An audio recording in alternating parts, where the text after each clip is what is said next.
Bonjour à toutes, bonjour à tous. Nous sommes vraiment ravis de vous retrouver aujourd'hui. L'Observatoire économique des agents généraux d'assurance 2025 est sorti. Il est là, c'est le sujet aujourd'hui de notre plateau AGA TV, proposé depuis quelques années. L'édition de cet observatoire va vous être présentée aujourd'hui. Au programme des chiffres clés, bien évidemment, mais aussi des tendances et des convictions. Nous allons parler des agents généraux, bien sûr, et des agences des agents généraux. Nous avons le plaisir d'accueillir aujourd'hui Pascal Chaplon. Bonjour Pascal. Bonjour Jean-Luc. Merci de votre présence. Vous êtes président d'AGA. Stéphane Robinier, bonjour. Bonjour Jean-Luc. Merci de votre venue sur le plateau d'AGA TV. Vous êtes président adjoint et également agent général Mutuelle de Poitiers à Saint-Junien. C'est dans la Haute-Vienne, c'est bien ça? Exactement. Et nous avons le plaisir d'avoir Kabitine Bass. Bonjour. Bonjour Jean-Luc. Vous allez bien? Très très bien. Merci de nous rejoindre. Vous êtes chef de projet création d'entreprise et analyse économique AGA. Merci de votre présence. On va disséquer un petit peu l'observatoire qui vient de sortir. Vous allez pouvoir le retrouver sur le site aga.fr. Mais avant, écoutez ce qu'on a à vous dire. Cette édition 2025 de l'Observatoire économique des agents généraux d'assurance est riche d'enseignements pour la profession. Avant d'évoquer la méthodologie avec Kabitine, Pascal Chaplon, avant de rentrer dans les détails, qu'est-ce que vous pouvez nous dire en introduction de ce plateau ? Alors l'Observatoire, cette année, on a fait un focus important sur la régionalisation, puisqu'on a envie de descendre à la maille du département, ou au moins de la région. Après, on pourra faire une maille départementale, de connaissance des réseaux. On a envie également de creuser un petit peu la partie pérennité des réseaux, c'est-à-dire aujourd'hui, quel est l'âge moyen de départ à la retraite d'un agent général, combien de temps un agent général exerce. On essaie d'avoir des comparaisons un peu plus fines entre les agents dommages, les agents toutes branches, qui font essentiellement de l'IRD, et les agents exclusivement assurance de personnes, parce qu'on s'aperçoit qu'il y a des phénomènes de distorsion qui sont très importants. On va l'évoquer d'ailleurs dans le cadre de ce plateau. Et puis, comme nous travaillons avec Kabitine sur les sujets d'entrée dans la profession à travers des analyses prévisionnelles, on a envie de regarder d'un peu plus près le compte d'exploitation des agents généraux. Et ça, on aura l'occasion également de faire un focus sur ce point-là. Voilà les quelques grandes nouveautés, avec les chiffres de la profession déjà qu'on a réactualisés, puisque nous le faisons désormais tous les ans. Et puis, on voit que le métier d'agent général évolue, les compagnies influent un certain nombre d'orientations, et on veut les suivre de façon plus fine pour savoir ce qui marche et ce qui ne marche pas, pour éviter parfois quelques drames humains un peu catastrophiques. Ça devient un outil important d'observation depuis... C'est la 4e édition, je crois, c'est ça? Donc c'est vraiment attendu tous les ans? Alors c'est un outil important, déjà pour la fédération, parce que ça nous permet de voir l'état de santé du réseau. Ça nous permet, on voit, même en un an, il se passe des choses, notamment sur les choix et les orientations de création de réseau des compagnies. Je crois que Stéphane nous en dira 2 mots tout à l'heure sur des gens qui sont un peu inattendus sur ce marché, mais qui créent aussi des réseaux d'agents. Encore une fois, soyons prudents sur les conditions de création et de démarrage d'une profession indépendante. On va évoquer tout ça ensemble. Merci Pascal. Alors Kabitine, vous êtes chef de projet au sein d'AGA, création d'entreprise, analyse économique. Est-ce que vous pouvez nous évoquer un petit peu, pour les agents qui nous regardent, la méthodologie de cet observatoire, un peu plus d'une 30aine de pages, accessible sur le site d'aga.fr. Oui, effectivement. J'ai travaillé notamment avec les données de la CAVAMAC. La CAVAMAC, c'est la caisse de retraite des agents généraux. D'accord. Donc j'ai travaillé avec Jean-Marie Saunier, c'est le directeur de la CAVAMAC. Donc avec Jean-Marie Saunier, on s'est dit, allez, on va commencer notamment par une carte d'identité des agents généraux. Donc notamment lister le nombre d'agents, plus avec quelques données supplémentaires sur la répartition entre les hommes et les femmes. Et on va rentrer un peu plus dans les détails sur les commissions, tout simplement parce que la CAVAMAC dispose des commissions et également des revenus. Et par la suite, on découle notamment par le mode d'exercice des agents généraux. Donc ça, c'est la première partie. Et donc après, par la suite de cette phase 1 d'analyse, j'ai dû notamment trouver d'autres données au sein de la fédération. Donc j'ai regardé notamment le CRM AGA, on a un CRM dans notre base de données, et donc je me suis dit, pourquoi pas regarder notamment les codes postaux des agents généraux, agents et agences, notamment pour regarder la répartition des agents territoriales. Effectivement. Et donc au final, j'ai analysé cette donnée-là, donc j'ai fait pas mal de cartographie, notamment sur le territoire français, et je me suis rendu compte que les agents généraux sont répartis sur l'ensemble du territoire français. Donc c'est plutôt un élément positif. Et après, par la suite, j'ai retravaillé ces données-là, notamment avec les données de l'INSEE, notamment sur les bassins de vie. Et donc j'ai essayé de mettre en corrélation les données d'AGA plus les bassins de vie au niveau de l'INSEE. Et donc, un bassin de vie, c'est juste une toute petite région, un petit département qui est accolé à un équipement ou service, notamment pour donner du poids sur l'aspect économique. Donc, en fait, quand on dit bassin de vie, on regarde aussi sur les équipements et les services. Donc, ça peut être, des établissements, des commerces de proximité. Ça peut être aussi banque, assurance. Et grâce à cet aspect-là, de coupler les données, on va dire, AGA, Cavamac, plus les données de l'INSEE, ça m'a permis de faire une répartition entre le nombre de la population française versus le nombre d'agents généraux. Et pour finir, j'ai fait une petite cartographie, notamment sur l'ensemble des agents sur le territoire français. Cette année, on n'a pas fait d'enquête, notamment... Oui, c'est la question que j'allais vous poser, parce que les années précédentes, il y avait un questionnaire auprès des agents généraux. Effectivement. Et donc, cette année, on a préféré se faire un focus notamment sur ce qu'on avait, nous, dans la base AGA, et pas solliciter les agents. Si tu veux, Jean-Luc, on avait des données qu'on n'avait pas complètement exploitées, qu'on avait collectées l'année dernière, et on n'avait pas matériellement eu le temps de les exploiter. Donc, cette année, on a effectivement affiné l'ensemble de ce qu'on a collecté, corrélé avec la base INSEE, les données Cavamac qui sont actualisées, bien sûr. Et la notion de bassin de vie est importante parce qu'on s'aperçoit que ce n'est pas forcément dans les plus grandes villes qu'on a le plus d'agents généraux. Et c'est là où ça permet de faire un point de comparaison avec les agences bancaires.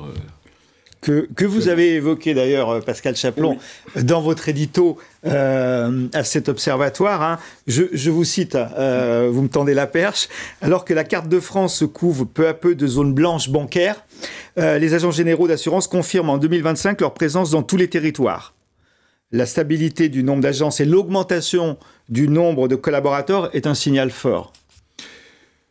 En effet, c'est un signal fort. Vous savez que sur le marché du grand public, le concurrent, c'est essentiellement le banque-assureur aujourd'hui. La banque-assurance est très implantée, était très implantée, est en recul. Je peux vous donner quelques chiffres qui sont très précis. En 5 ans, les agences bancaires ont fermé 3296 points de vente. Soit plus que l'ensemble des agences fermées au cours de la décennie. Donc il y a une accélération quand même assez phénoménale. Il y a une phénoménale. accélération forte de la fermeture des agences bancaires. Les Échos avec qui on a travaillé sur cette étude, on a analysé la partie agents. Alors la partie agents généraux, l'effectif grosso modo est à 12 500. En 2022, il était à 11 900. Donc il augmente un tout petit peu quand même. Il augmente un petit peu. On est toujours en croissance positive toutes les années. Alors, pour quelques choix de compagnies qui sont effectivement très orientés sur des créations d'agences, notamment d'assurance de personnes. Mais aujourd'hui, le nombre d'agents croît. Et puis, élément important, l'agence générale, c'est une source d'emploi de proximité. Puisque quand on avait 26 000 collaborateurs en 2023, on en a 28 500 en 2025. Donc on voit bien que on n'a pas que des collaborateurs qui ont envie de traverser la France entière pour trouver du boulot. On a envie de trouver du boulot près de chez soi, parce que le cadre de vie peut être un peu meilleur. Et comme je vous le disais tout à l'heure, on a une forte représentation des agents généraux en milieu rural. Quand les banques se désengagent, les agents gagnent de l'espace. Et ça, c'est plutôt intéressant. Ça veut dire aussi que ce modèle, il est pérenne, puisque on n'a pas cette restriction du nombre d'agents. Alors, si on regarde le nombre d'agences est également en croissance, parce qu'il y a des agents qui ont des points de vente secondaires, par exemple. Donc, tous ces signaux sont positifs et veut bien dire que la distribution par agent général, aujourd'hui, c'est un modèle qui est ancré, qui est acté, qui est validé par les compagnies. Il n'y a pas très longtemps en arrière, il y avait quand même quelques réflexions sur la pérennité des réseaux d'agents. Certains se posaient la question de la disparition même. Exactement. Donc la chronique de la mort annoncée n'a pas eu lieu. Bien au contraire. Bien au contraire, avec un développement important qu'on retrouve également dans les chiffres à travers les commissions, puisqu'on a également une croissance du montant des commissions moyennes. Donc tout ça fait que la profession est plutôt en bonne santé.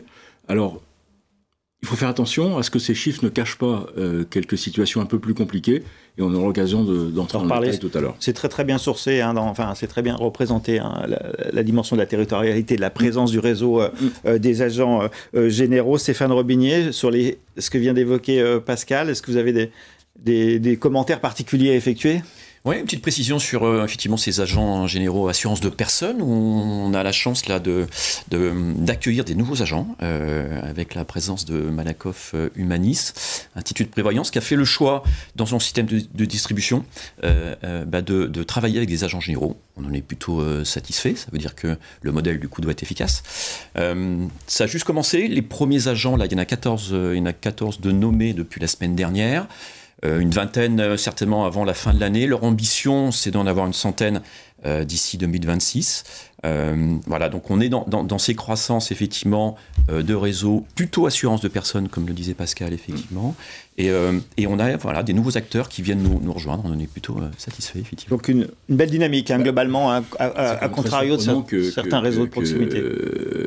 Qu'une IP aujourd'hui fasse le choix du développement par le biais des agents généraux. Ça veut bien dire quelque part que le professionnalisme et la proximité. Encore une fois, on peut tourner les problèmes dans tous les sens. Aujourd'hui, la proximité, c'est ce qu'ont besoin nos clients, c'est ce qu'ils recherchent. Tout à l'heure, Kabitine parlait des agents sur le territoire français. On a fait également un focus cette année sur les agents d'outre-mer, parce qu'il ne vous aura pas échappé que ce sont des confrères qui sont soumis aux grandes contraintes liées au dérèglement climatique.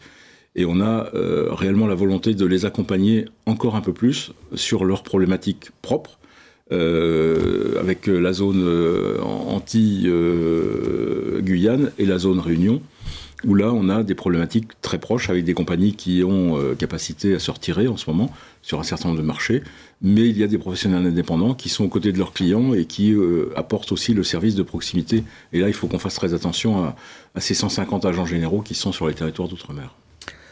Il y a un sujet aussi, une partie de l'Observatoire sur le mode d'exercice, page 10, si vous avez téléchargé le document. Stéphane Robinier, concernant l'exercice même du métier d'agent général, est-ce qu'il y a des éléments à mettre en perspective aujourd'hui ensemble? Est-ce qu'il y a peut-être aussi des différences? Pascal Chaplin en parlait un tout petit peu entre l'assurance de personnes et l'IARD. C'est quoi votre point de vue sur le sujet? Ouais, on peut parler entre autres de la durée du mandat, durée moyenne de mandat. On a une différence assez importante entre effectivement les agents généraux assurance de personnes et les assurances IARD. C'est ce qu'on voit à l'écran d'ailleurs en ce moment, une grosse différence, un gros écart.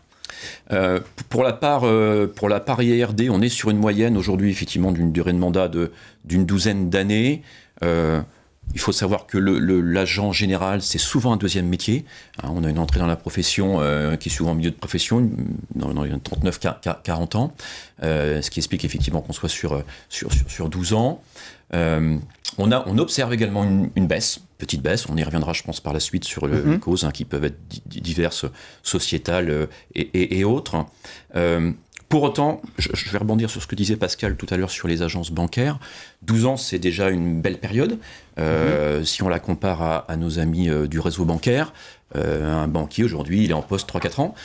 Donc ça fait quand même 3-4 fois plus qu'un banquier. C'est aussi pour ça qu'on a une clientèle. Et cette clientèle nous reconnaît dans cette durée et on arrive à fidéliser notre clientèle par rapport à ça. On voit une stabilité, en fait, sur ce graphique, sur l'assurance de personnes, une moyenne à 7 ans, alors que sur la partie IARD, on voit une descente de 14 à 12 ans.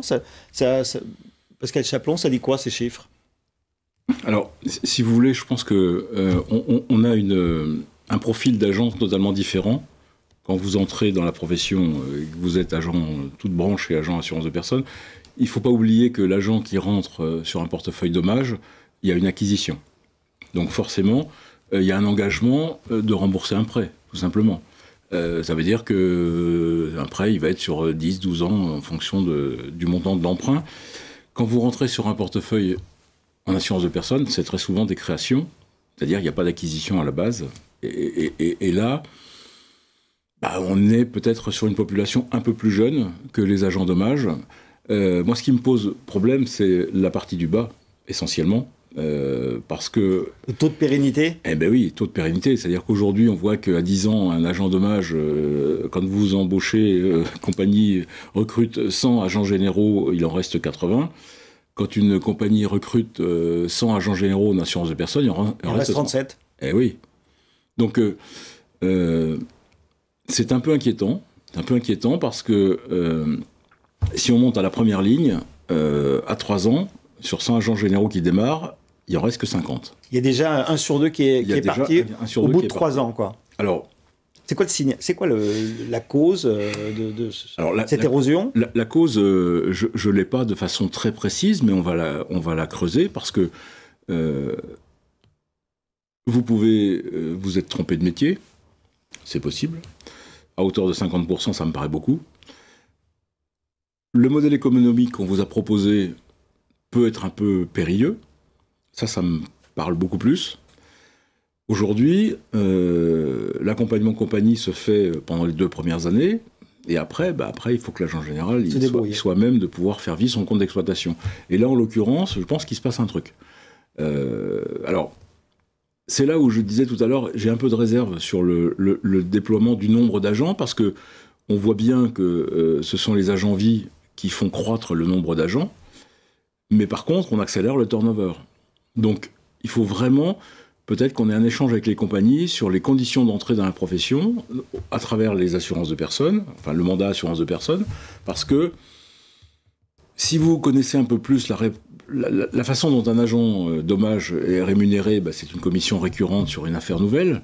En assurance de personnes, vous êtes rémunéré sur les frais d'entrée. Donc, si vous ne pouvez pas prendre de frais d'entrée parce que le marché il est très tendu, vous n'avez pas de commission d'acquisition. Donc ça veut dire que votre rémunération va se faire l'année suivante sur la rémunération sur encours. Donc ça veut dire que vous avez déjà pris 1 an de retard sur votre compte d'exploitation. Donc il faut vraiment descendre dans le détail sur ce taux de pérennité, mais qui aujourd'hui, moi, m'inquiète, parce que sur une période courte, je trouve qu'on a beaucoup de casses, et on les retrouve, ces agents généraux, malheureusement, dans les services de la fédération, qui viennent gérer leur sortie, et ça ne se fait pas forcément dans de bonnes conditions. On le voit sur les chiffres, hein. Dans les 3 ans, 50%, c'est considérable, alors que pour la partie Yard, on est sur 90%. Donc peut-être les explications prochainement, dans le prochain observatoire, peut-être, sur la partie vie. Voilà ce qu'on avait à dire. On va évoquer maintenant, si vous le voulez bien, le départ à la retraite, l'âge de départ à la retraite. Selon votre observatoire, en 2015, la norme était de partir à la retraite à 65 ans, âge du taux plein. En 2023, les agents sont plus nombreux à quitter leur activité dès 62 ans, l'âge légal de départ. Même sans bénéficier du taux plein, signe peut-être d'un changement de comportement face aux réformes. C'est ce que vous en tirez en termes de conviction, Pascal Chaplon ? Alors, je pense que la réforme est une partie de l'explication, mais à mon avis pas la seule. On sent aujourd'hui une pression des compagnies d'assurance très forte sur l'exercice du métier. Et je pense qu'un agent, quand il arrive en fin de carrière, il y a un moment où il lâche l'affaire. On sent bien que le management, à l'heure actuelle, il est compliqué. On a des compagnies qui sont essentiellement orientées vers de la bâtonnite, ce qui pour moi ne peut pas être un projet d'agence. Quand vous avez 60 ans et plus et que vous avez des comptes à rendre sur le nombre de contrats que vous devez faire et non pas sur la rentabilité de l'entreprise, je pense que ça peut expliquer une fin de carrière un peu plus précipitée. Il n'y a peut-être pas que ça, mais je pense qu'aujourd'hui, les conditions d'exercice sont compliquées. On a d'ailleurs quelques réseaux où on sent bien que ça a été évoqué lors de leurs congrès nationaux.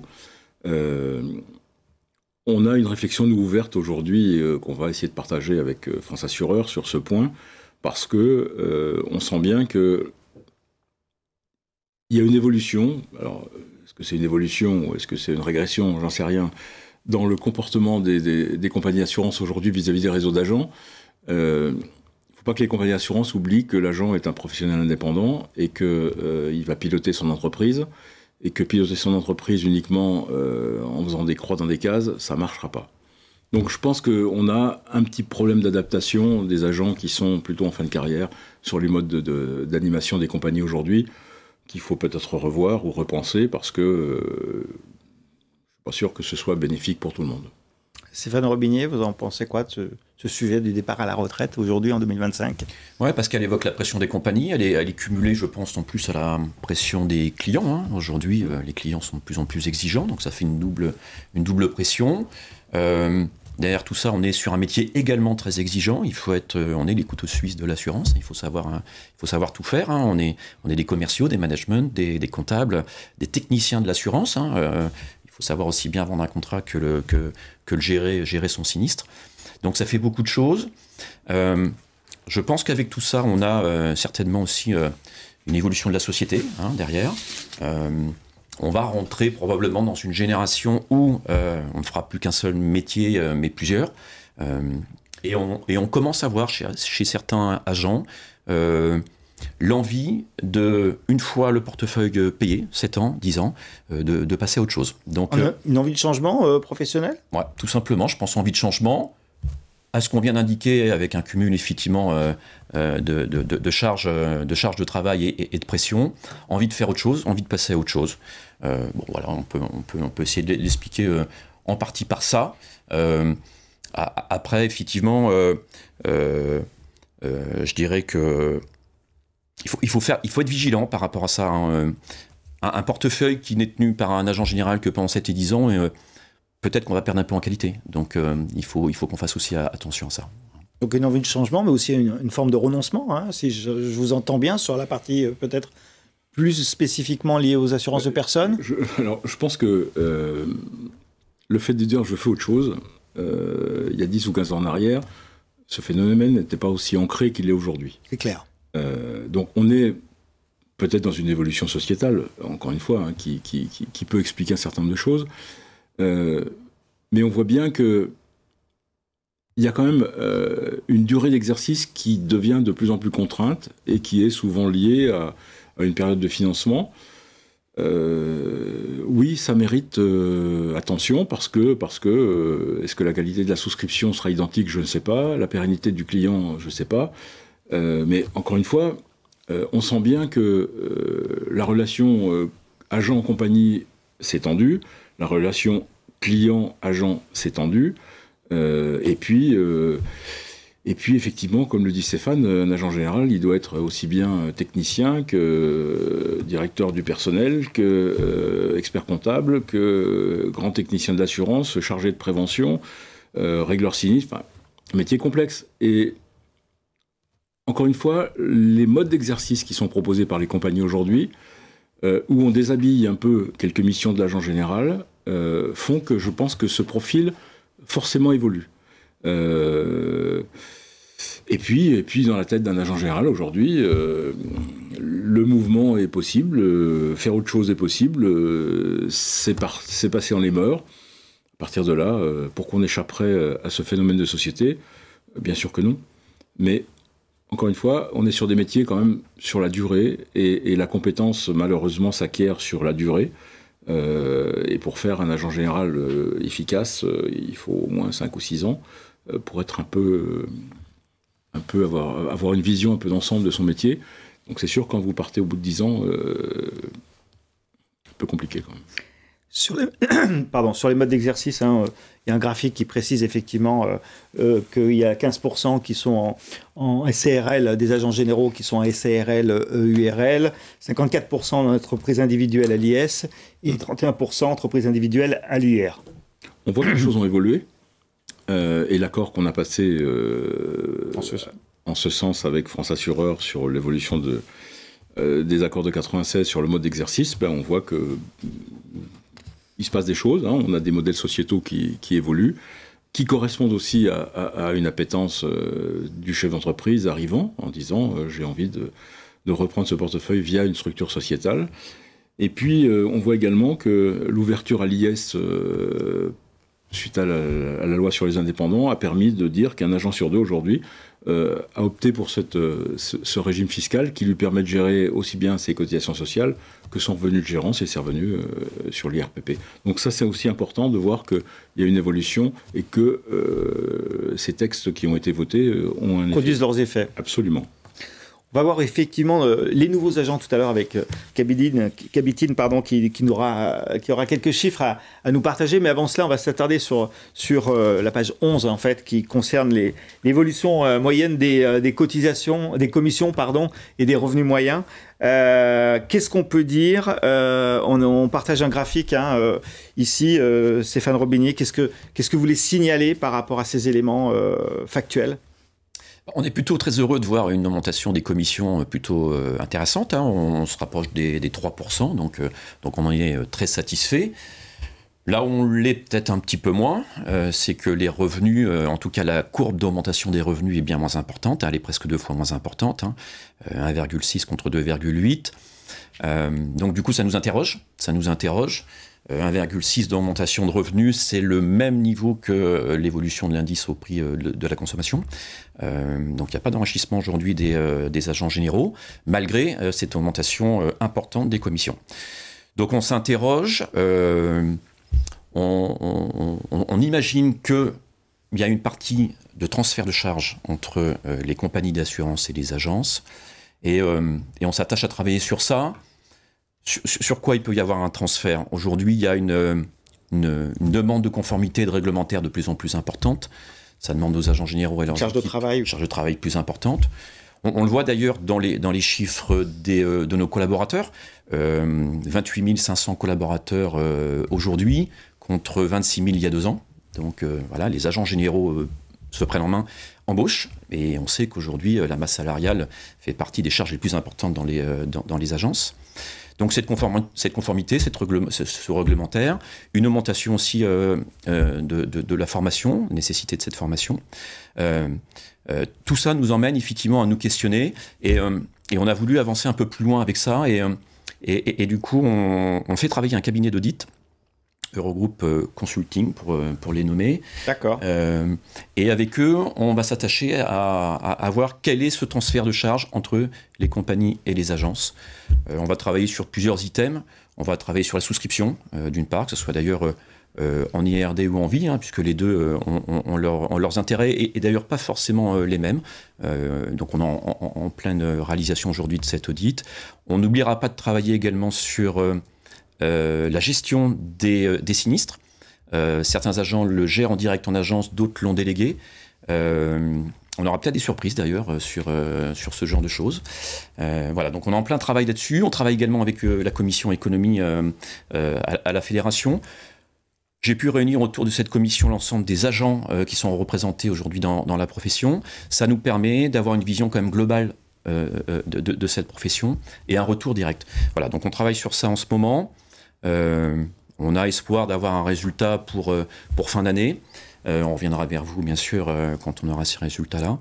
En tout cas, on s'interroge, effectivement. Ces revenus, cette augmentation de revenus n'est pas à la hauteur de l'augmentation des commissions. Elle est pratiquement stable. C'est la petite courbe verte qu'on voit en bas. Par contre, on voit l'évolution de la commission moyenne.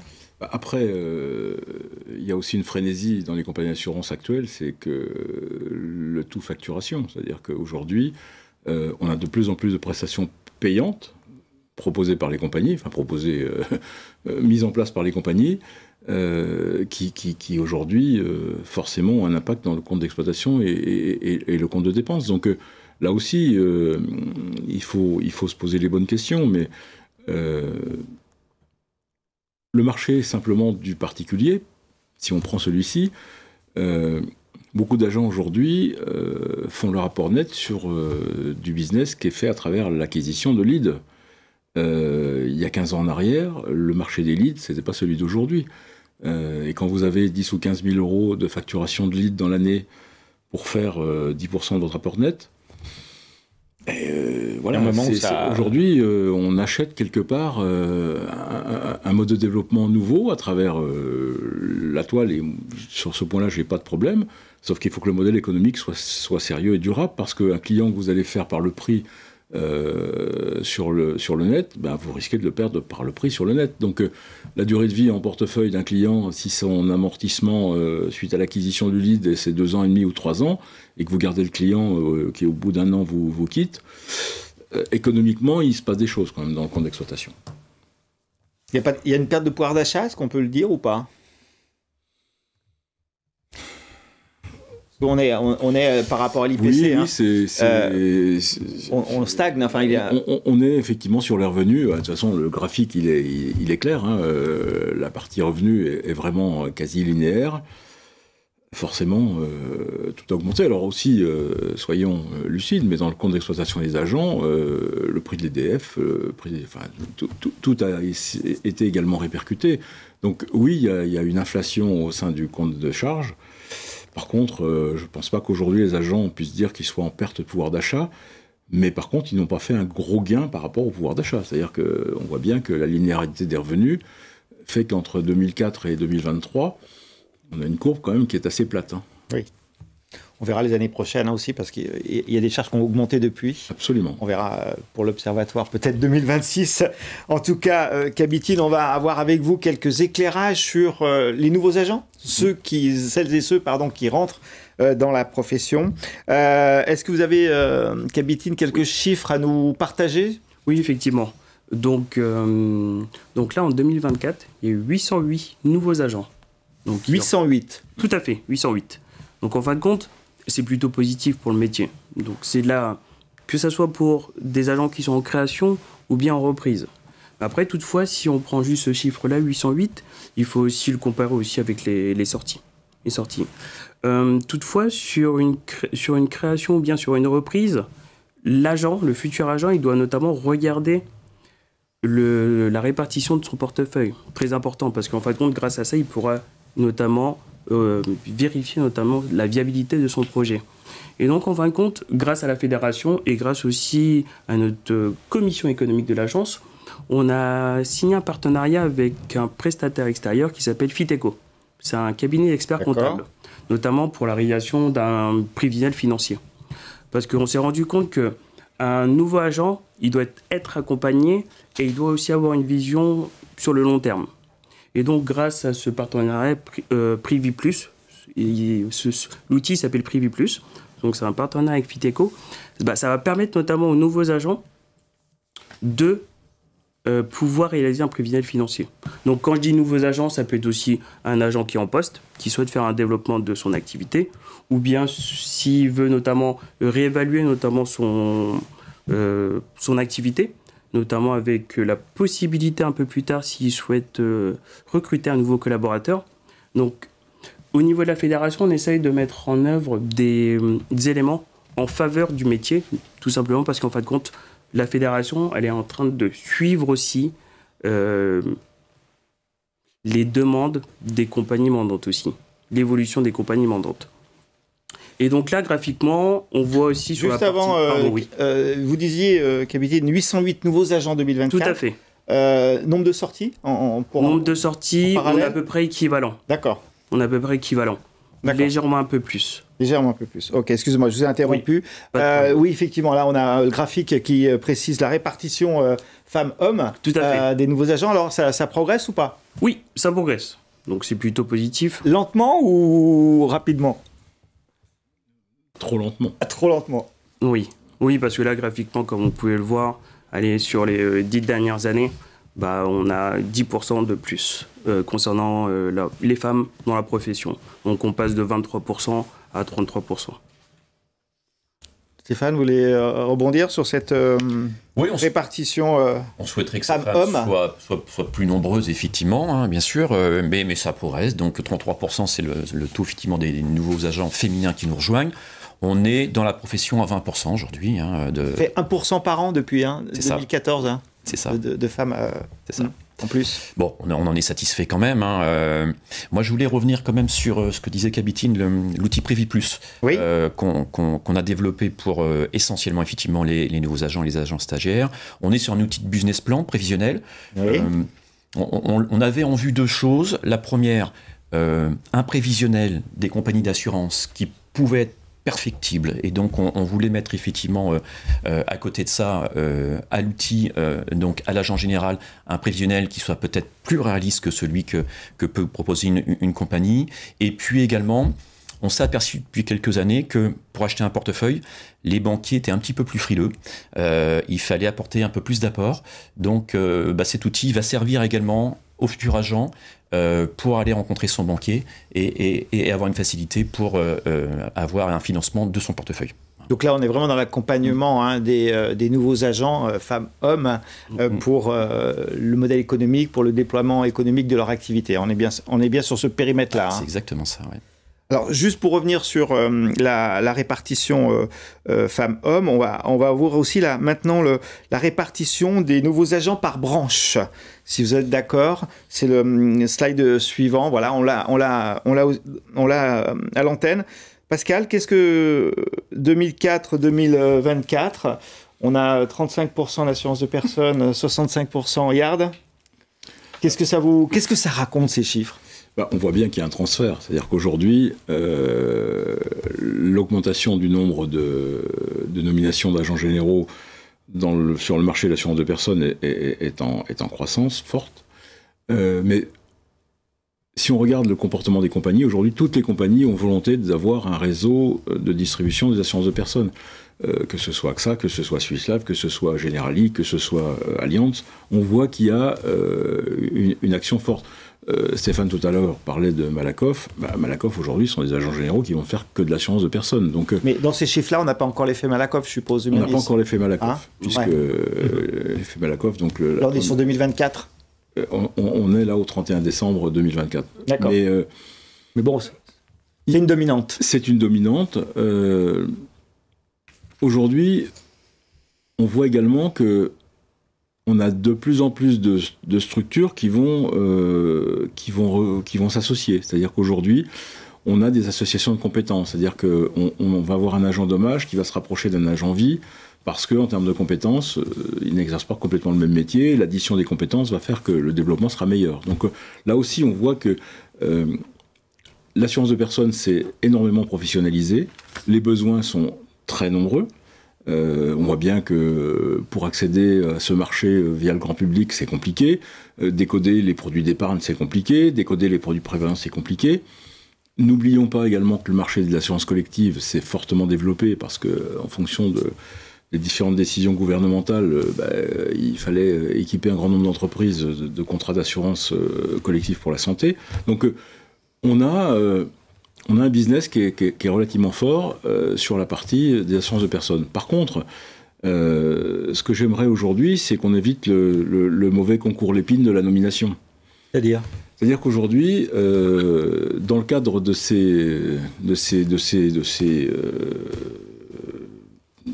recrutements d'agents généraux par les compagnies, on voit fleurir des extravagances, des détournements des accords. Je vous rappelle qu'aujourd'hui, la profession est une profession réglementée, qui est cadrée par un certain nombre de textes réglementaires. Il y a un décret, il y a des accords de 96 qui sont signés entre la Fédération des sociétés d'assurance et la Fédération des agents généraux. Derrière, il y a un accord d'entreprise, derrière, il y a un mandat, et derrière, des accords individuels. Dans le cadre de la hiérarchie des normes, je vous rappelle que notre profession bénéficie d'un statut de protection d'ordre public et que la norme la plus faible ne peut pas remettre en cause la norme supérieure. C'est-à-dire qu'en clair, aujourd'hui, quand je vois des compagnies d'assurance qui proposent à des agents généraux des périodes probatoires de 4 ans, alors que la loi dit 2 ans, et ces 4 ans sont... Ça, c'est dans les faits. Hein. C'est dans les faits, absolument. Et que ces périodes de 4 ans sont sous période de conditions de réalisation d'objectifs, il va falloir qu'on siffle la fin de la récréation. Et sur ce point-là, ça ne va pas être possible. Aujourd'hui, un agent général, il achète son portefeuille. On ne lui propose pas un financement sous condition de réalisation de contrat pour savoir si au bout de 3 ou 4 ans, il va pouvoir acheter le solde de son portefeuille. Ça ne marchera pas. On n'a pas le droit de jouer non plus avec l'âge du départ à la retraite. Il y a des choses qui sont écrites dans la loi. Donc, ça, c'est des choses que vous voyez aujourd'hui, hein, que vous observez aujourd'hui. Et un dérapage très fort depuis 2024. On va être obligé de se manifester, parce que sur ce point, c'est pas possible. Des accords individuels que l'agent va signer après son mandat ne peuvent pas remettre en cause des clauses de son mandat. Tout ceci n'est pas recevable. Donc, le rappel que l'on va faire est autour de la hiérarchie des normes. Cette hiérarchie des normes, effectivement, c'est le rappel du statut de protection de l'ordre public, et que la norme inférieure ne peut pas remettre en cause la norme supérieure. Et à ce titre-là, nous rappellerons le cadre des accords de 96, qui sont les cadres légaux d'exercice de la profession, et dans lequel on ne peut pas expérimenter ce qu'on a envie d'expérimenter. C'est pas comme ça que ça marche. Donc concrètement, ça va se traduire comment? Vous allez concrètement, la rentrée, on va saisir les France Assureurs sur un dossier comme celui-ci, de façon à pouvoir rappeler un certain nombre de règles. Les conditions d'exercice, les conditions d'accompagnement. Et j'ai peur que ces dérapages soient aussi une des explications de la pérennité à 3 ans. D'accord. Vous avez quelques indicateurs qui... quelques indicateurs qui clignotent. Des signaux faibles, comme on dit. Absolument. Qui clignotent et qui... Absolument. Donc, effectivement, rendez-vous avec la profession sur ce sujet de la hiérarchie des normes. Donc, on a vu qu'il y avait un travail dense, si j'ai bien compris, piloté par Kabitin, avec les datas qu'il nous a expliquées. Hein. Donc, je vous engage vraiment à rentrer dans ce document. Hein. On parle des agents généraux, mais aussi on parle des agences, on parle des territoires. Vous avez, messieurs, est-ce qu'il y a des commentaires à faire par rapport à ce qui a été dit? Peut-être, Stéphane, non? Un petit rebond final? Oui, pour revenir sur cette évolution de la cour des commissions et des revenus. Ouais, ça c'est le focus que vous avez envie de porter. Ça fait partie d'un des axes politiques qu'on s'est donné avec Pascal, effectivement. Ouais. Je pense que les agents généraux, j'en suis même convaincu, participent largement à l'augmentation de ces commissions, et il n'y a pas de raison qu'on n'ait pas une rémunération en conséquence de tout ça. Donc il va falloir qu'on ait une augmentation de nos revenus. Donc voilà, on va s'attacher à faire une étude de tout ça pour essayer d'optimiser nos entreprises, nos agences, par rapport à ce genre de choses. Je crois d'ailleurs que pour les salariés, on a un texte sur le partage de la valeur, me semble-t-il, qui existe. Hein. Kabitin, vous allez nous préparer. Déjà, il faut déjà lire celui-là. Hein. Alors, on peut remercier. Un travail remarquable. Les agents généraux peuvent remercier Kabitin, effectivement, pour son travail. Et puis, Stéphane et sa commission qui ont fait un très très gros boulot de mise en œuvre, parce que une fois que vous avez des données brutes, il faut être capable de les exploiter, de les analyser, de les comprendre. Stéphane, donc, avec sa commission économique, a fait un très gros travail. C'est lui qui est en charge de ces travaux sur l'analyse du transfert de charges. Et puis, grand merci à Kabitin pour son expertise sur le décodage, parce que les chiffres seuls, ça ne veut pas dire grand-chose. Donc là, vous avez l'outil, mesdames, messieurs, à télécharger sur le site d'AGA. Vous avez livré vos convictions, peut-être à l'année prochaine, enfin je suppose, puisque c'est tous les ans à la même époque à peu près. Absolument. Donc on a hâte de voir les chiffres 2025. Pascal Chaplon, vous avez délivré quand même quelques messages clés, je pense, au-delà, en complément bien sûr des analyses purement quantitatives et statistiques de cet observatoire. Si vous aviez quelques mots à nous exprimer pour conclure cet échange sur l'observatoire sur AGA TV, ce seraient lesquels ? Tout simplement que la fédération, elle est là aussi pour accompagner des agents généraux qui démarrent dans leur métier. Il ne faut surtout pas hésiter. Contactez-nous, venez nous voir. Les équipes de Stéphane sont là pour vous accompagner sur l'analyse d'un prévisionnel. Avec Préviplus en particulier, mais pas que. Préviplus aujourd'hui est un outil redoutable qui permet de vérifier que les conditions qui ont été livrées à l'agent général dans sa connaissance de portefeuille vont lui permettre d'avoir un outil viable. Et ça, c'est très important. La fédération, elle est là pour être accompagnante, et c'est avec grand plaisir qu'on le fait.